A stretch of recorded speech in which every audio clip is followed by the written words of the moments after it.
So I went to the DEQ today, and my Nissan Altima 2012, they couldn't get a reading because they told me that the OBD2 ports didn't have any power.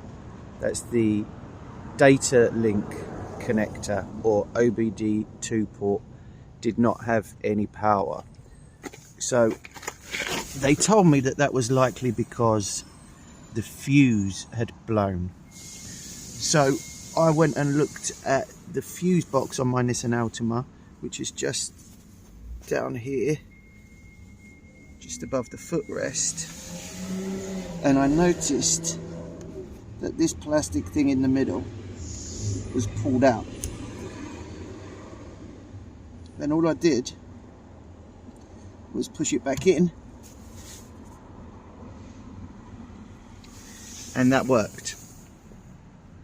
The OBD2 port after that had power, and I got my DEQ reading, and the issue was solved.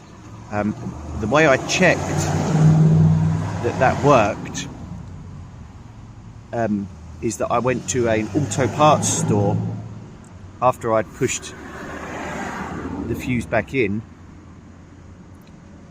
and the Autoparts Store has an OBD2 reading just behind their counter that they'll let you borrow, and when you plug that in, if it turns on and gives you a reading, it means you've got power to your OBD2 port.